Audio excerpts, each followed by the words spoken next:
Hello hi मित्रांनो, मी तुमचा मित्र यूट्यूबर आरजे तुमचे मनापासून स्वागत करतो मी माझ्या व्लॉगमध्ये. तर मित्रांनो, व्हिडिओ बनवण्याचं कारण असं आहे, आज आता वाजले 10, तरी तुम्ही बघू शकता वातावरण कसं आहे मित्रांनो. 10 वाजले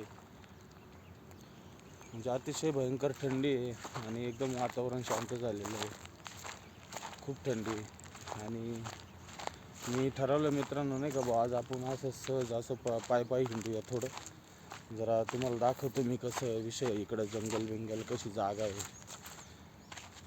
म्हणजे आता थोडं पाण्याची टंचाई आहे, त्याच्यामुळं जरा झाडं वाळून चालले, झाडं सुकून चालले. पण तरी मित्रांनो, झाडांचं वय एवढं झालेलं आहे का झाडं ते स्वतःचे मुळं स्वतःचं ते मुळं पसरून स्वतःचं पाण्याची खेच करतात. हे बघा मित्रांनो, हे बघा केवढं झाड आहे माझ्या मागे, खूप उंच झाड आहे मिरगलीचं.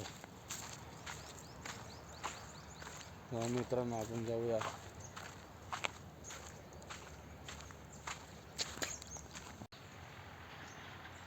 एकदम मोकळा स्पेस आहे मित्रांनो. बघा इथं ना एकदम झाडं आहे जास्त, एकदम मोठे झाडं आहे. म्हणजे एकदम मोकळा स्पेस आहे मित्रांनो. मला इकडे ना म्हणजे असं फिरायला खूप आवडतं. इकडे एकट्याला फोनवर वगैरे बोलण्यासाठी मी इकडेच येत असतो. इथून आमचं घर खूप लांब आहे मित्रांनो. एकदम मस्त जागा आहे मित्रांनो. ही जी जागा आहे NK गाडे पाटील यांचं क्रेशर आहे, स्टोन क्रेशर. मस्त जागा आहे इथं. म्हणजे तुम्ही येऊ नका इकडं कशाला काही उद्योग करण्यासाठी, पण इकडं तुम्ही बघा इथं ना एकदम झाडं आहे जास्त, एकदम मोठे झाडं आहे. म्हणजे एकदम मोकळा स्पेस आहे मित्रांनो. मला इकडे ना म्हणजे असं फिरायला खूप आवडतं. इकडे एकट्याला फोनवर वगैरे बोलण्यासाठी मी इकडेच येत असतो. इथून आमचं घर खूप लांब आहे मित्रांनो. एकदम मस्त जागा आहे मित्रांनो. ही जी जागा आहे NK गाडे पाटील यांचं क्रेशर आहे, स्टोन क्रेशर. मस्त जागा आहे इथं. म्हणजे तुम्ही येऊ नका इकडं कशाला काही उद्योग करण्यासाठी, पण इकडं तुम्ही म्हणजे असं जॉगिंग वगैरे किंवा झाडं बघण्यासाठी मोठे येऊ शकताय. मी असंच चाललं मित्रांनो, हिंडत नाही का. आज व्लॉग म्हणजे माझ्या मनात आला, आज आपण व्लॉग आहे ना असं तुम्हाला एक असं झाड दाखवते. आता मी पुढं जाऊन त्या झाडाला मित्रांनो कोणी पाणी पण टाकत नाही, काही नाही टाकत, काहीच नाही. पण ते झाड आज एवढं मोठं झालेलं आहे मित्रांनो की मापच नाही, एवढं मोठं झालेलं आहे ते झाड. आणि त्याला फळ पण येतं मित्रांनो. ते तुम्ही खा, आणि तुम्ही जर खायला असेल तर मला कमेंटमध्ये कळवा तुम्ही खायले फळ आणि काय नाव आहे त्या फळाचं, है ना मित्रांनो. हे झाड माहिती आहे तुम्हाला कशाचं आहे? हे झाड जर तुम्हाला माहीत असेल मित्रांनो कशाचं आहे, तर मला कमेंटमध्ये सांगा या झाडाचं नाव काय आहे. खूप मोठं झाड आहे, खूप भारी पद्धतीचं झाड आहे. याच्यापासून फायदा काहीच नाही, पण एक शोला आणि मोठं झाड होण्यासाठी भारी झाड आहे. इकडं कोणी येत नाही मित्रांनो फिरण्यासाठी सुद्धा, पायी सुद्धा. पण मी आलोय मित्रांनो खास तुम्हाला व्हिडिओ दाखवण्यासाठी. चला मित्रांनो, व्हिडिओ जर तुम्हाला आवडला असेल मित्रांनो तर चॅनलला सबस्क्राईब करा आणि लाईक करा, कमेंट करा, आणि हा व्हिडिओ जास्तीत जास्त लोकांपर्यंत शेअर करा. कारण की माझा व्हिडिओ बघण्यासाठी जास्तीत जास्त लोकांपर्यंत शेअर करा आणि मला सपोर्ट करा मित्रांनो.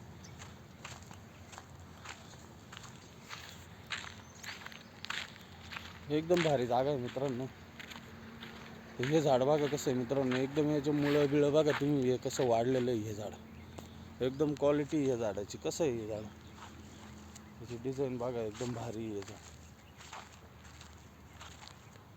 तरी म्हणजे ते स्वतः त्याला पाणी वगैरे नाही टाकत कोणीतरी, ते एवढं मोठं झालेलं आहे. गुलमोहराचं झाड आहे ते. आणि मित्रांनो, हे चिंचाचं झाड आहे, आंबट चिंच आहे. आपल्या गावाकडं असतंच, इंडियामध्ये गावाकडं असतंच हे झाड आहे. सिटीमध्ये बघायला नाही भेटत.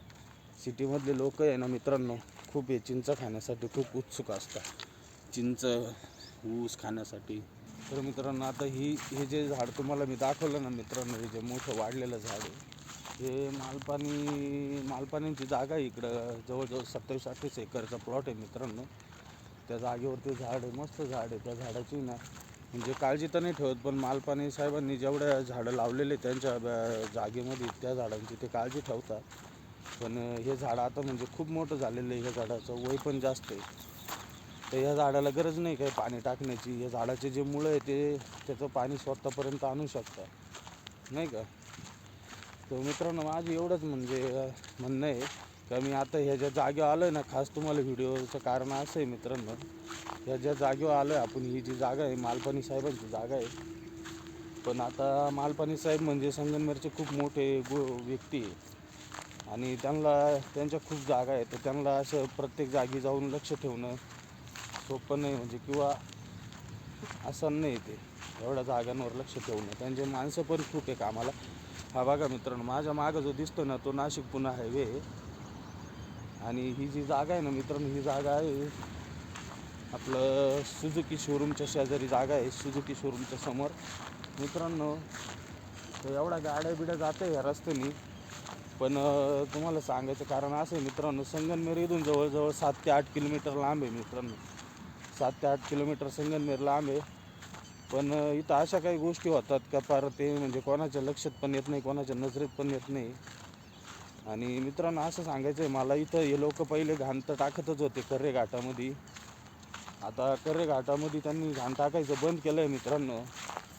आणि त्यांनी ती घाण म्हणजे बरीचशी संगमनेर सिटीच्या जवळ आणली. आता ह्या प्लॉटवर ते मालपाणी साहेबांच्या जागेवर ते कचरा टाकता आणून, आणि कचरा टाकता आणून इथं खूप पॉल्युशन होतं. ते कचरा जाळता बिळता, जागा प्रायव्हेट ही लोकांची जागा आहे आणि इथं आणून कचरा टाकता हे लोक. आणि इथं जे कचरा आहे तो कचरा खाऊन कुत्रे म्हणजे असे मारता बिरता किंवा रोगराई पसरते, हे चांगलं नाही. आणि एकदम हायवेच्या खिटूनच हा कचरा टाकलेला आहे मित्रांनो. बघा, जे कचरा टाकतात त्यांच्यावर तुम्ही काहीतरी ऑब्जेक्शन घेऊ शकताय. हे कचरा टाकलं चांगलं नाही. तुम्ही तुमचे मटणं कापा, कोंबड्या कापा, काही कापा, तुम्ही तुमच्या कचऱ्याची विल्हेवाट व्यवस्थित लावा. मित्रांनो, आपल्याला जायचं होतं सरळ पुढं, पण मी तुम्हाला तो कचरा दाखवण्यासाठी आलो आहे. किती घाण परिसर आहे नाही का, असं हे दाखवण्यासाठी मी तुम्हाला इथं आणलं आहे मित्रांनो. बघा, या व्हिडिओच्या मागं खूप कचरा येतो, एकदम घाण कचरा जो दिसतो ना, बघा तो कचरा एकदम. तिथं कोंबड्याचे पख बिख असे घाण आणून टाकतो मित्रांनो. आणि खूप म्हणजे असं इथं कुत्रे बित्रे जागेवर मरून गेलेले हे घाण खाऊन, यांचा कचरा खाऊन मित्रांनो. तर बघा, आपलं संगमनेर खूप पुढं गेलेलं आहे, प्रत्येक गोष्टीत पुढं गेलेलं आहे. पण काही ह्या अशा कारणांमुळं आपल्या संगमनेरची जर चव जात असेल तर काही मजा नाही मित्रांनो. या कचऱ्याची म्हणजे यांना एक व्यवस्थित जागा किंवा यांना एक व्यवस्थित प्लॅटफॉर्म दिला पाहिजे, जिथं हे कचरा टाकून त्यांचं कचऱ्याची विल्हेवाट लावू शकतो नाही का. तुम्ही बघा मित्रांनो, ह्या बाबळींच्या आड पण तुम्हाला दिसत असेल तिकडे काळं काळं, तो सगळा कचरा आहे, तो कचरा जाळलेला आहे. आणि इथं स्टुडंट बिडंट येता जाता या रस्त्याने नाही का, सायकिंडी फाट्याचे आपलं इथापे कॉलेज इथं शेजारी मित्रांनो, मोठं कॉलेज आहे डॉक्टर इथापे कॉलेज. तिथं खूप स्टुडंट येतात आणि ते स्टुडंट ह्याच रस्त्याने येता जाता. आणि खूप अशा माशा आहे इथं, तुम्ही बघत असेल व्हिडिओमध्ये तुम्हाला दिसत असेल, खूप माशा आहे इथं. आणि खूप कचरा आहे इथं. दारू बिरू पिणारे पण लोक असतात. दारू बिरू प्यायला काही अडचण नाही मित्रांनो, पण कचरा नका करू, हे जास्तीत जास्त महत्त्वाचं आहे. ज्या पृथ्वीवर राहतो आपण, आपल्याला जर जास्त दिवस जगायचं असेल तर आपल्याला कचरा कमी करावा लागेल.